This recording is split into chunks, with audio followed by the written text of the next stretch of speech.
Bismillahirrahmanirrahim. Aziz dostlar, bana görüşünüz yani bu akşam Haydar Müsteri'nin mihmandarlığında oturuyoruz. Tarih 1405 yılın 5. ayının 15. akşamı. Bana Hacı Sahip Rahmetullah Arabistan'ın Suudi'den gelen bilen yegenimiz. Bana bu akşam bu ahirin lahzesi Xuda hafizisi dostlar bilen bu ağamız Hacı Sahip erti yola çıkacak. Ondan sonra inşallah bu Arabistan dönüş yapacak. Bana bu Hacı Sahip'ten soralım. Bu narakan bu öz vatana. Bu hiç öz vatana gelmeyen ekene. Dünya gelenen beri ovaltirin gelip oturuşu Afganistan'a. Kovumlarının, hişlerinin içine. Bana elhamdülillah kovum hişinin arasına geldi, tanıştık, gördü. Çok hoş oldu. Bana özlerim soralım malumatlara. Assalamu alaikum wa rahmatullahi wa barakatuh. Qalaysınız, yaxshimi? Biz bol Arabistan'dan odal dafar geldik, gördük Afganistan'da emniyet. Şimdi biz Arabistan'da bolya ya harici devletde bolya. Bulur ki devlet bolan. Bulur aytıyoruz gelin ötene gören.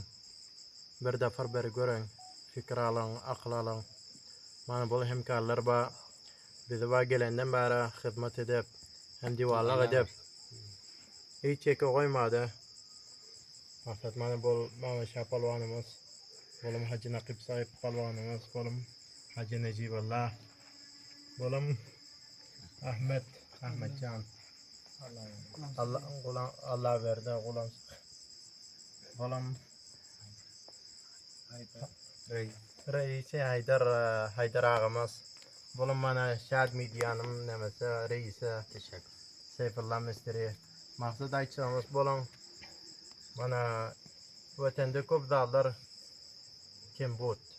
Mescide tashnab kerak oluyor, ya ko'mak kerak oluyor, sadaqa jariya bo'lar.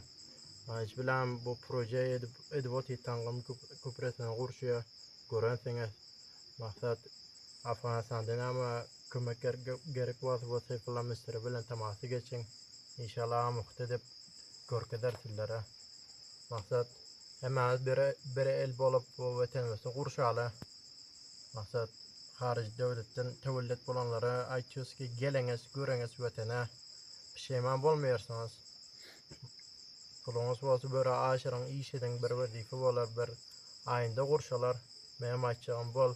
Kimi ki vatanın olmuyor diyesin bolar, bu vatan furuş bolar, olmayan adamlar.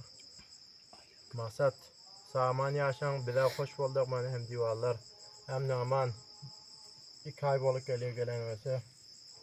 Öyle saman yaşapıyoruz. Kanala sabat hoş geliyorsanız saman bulun. Teşekkür ederim. Teşekkür ederim.